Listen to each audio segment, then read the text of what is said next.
अमेरिकी राष्ट्रपति चुनाव को लेकर सरगर्मियां तेज हो गई हैं। डोनाल्ड ट्रंप से लेकर कमला हैरिस तक नए नए दावों के साथ लोगों को रिझाने की कोशिशें हो रही है।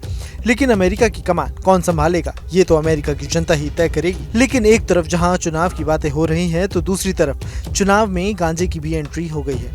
जी हाँ, अमेरिकी राष्ट्रपति के चुनाव में गांजे की एंट्री हो गई है और खास बात यह है कि दोनों ही उम्मीदवार इसे अमेरिका में लीगल करना चाहते हैं। आइए जानते हैं कि ऐसा क्यों हो रहा है।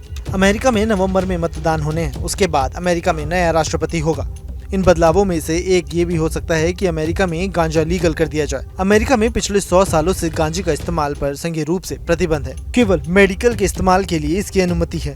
इसके बावजूद भी आश्चर्यजनक रूप से 24 अमेरिकी राज्यों और कोलंबिया डिस्ट्रिक्ट से लीगल कर दिए जाने की बात सामने आई है। इन राज्यों में गांजे की बिक्री शराब की बिक्री की तरह ही नियंत्रित होती जा रही है और उस पर टैक्स भी लगता है। इसके लिए मर्जुआना पॉलिसी प्रोजेक्ट का सहारा लिया गया है, जो भांग को वैध करने का सपोर्ट करता है। खास बात तो ये है कि जिन राज्यों ने गांजे की बिक्री वैध की है, वहाँ पूरे अमेरिका की 53% आबादी मौजूद है। इसके अलावा अमेरिका के 7 राज्य ऐसे हैं जिन्होंने कम मात्रा में गांजा रखने पर जेल की सजा हटा दी है।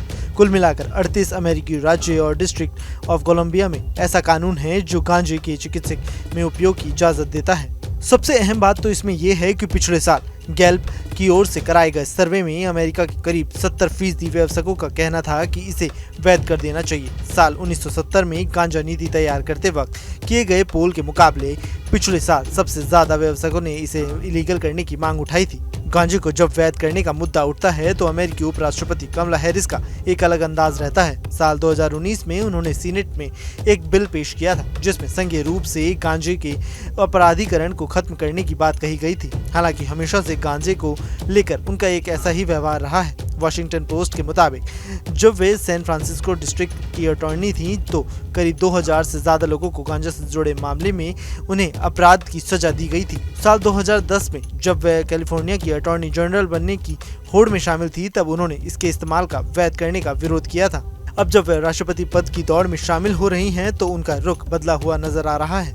उनका कहना है कि गांजा पीने पर किसी को भी जेल नहीं जाना चाहिए। हमें ये भी ध्यान रखना चाहिए कि बहुत से लोग सामान्य तौर पर गांजा रखने पर जेल जा रहे हैं। तो वहीं पूर्व राष्ट्रपति डोनाल्ड ट्रंप की बात करें तो इस मुद्दे पर उनका भी एक अलग अंदाज है, अलग रुख है। काफी स्पष्ट नहीं है। राष्ट्रपति के रूप में उन्होंने उम्र कैद की सजा पाए एक ड्रग डीलर को माफ कर दिया था। फिर 2023 में उन्होंने कहा था कि सभी ड्रग्स डीलर्स को मौत की सजा देनी चाहिए। अब हाल ही में उन्होंने स्पष्ट रूप से कहा कि फ्लोरिडा बैलेट इनिशिएटिव में वह गांजे को वैध करने के लिए वोट करेंगे। ऐसे में देखना होगा कि 5 नवंबर को होने वाली वोटिंग को लेकर अब क्या कुछ अमेरिका का रुख रहने वाला है। Bureau report, news nation. Embrace the power of knowledge at Sanskriti University, ranked first in most promising university in engineering and management in India. Visit www.sanskriti. News nation अब व्हाट्सएप पर खबरों के ताजा अपडेट के लिए न्यूज नेशन के इस QR code को स्कैन करें।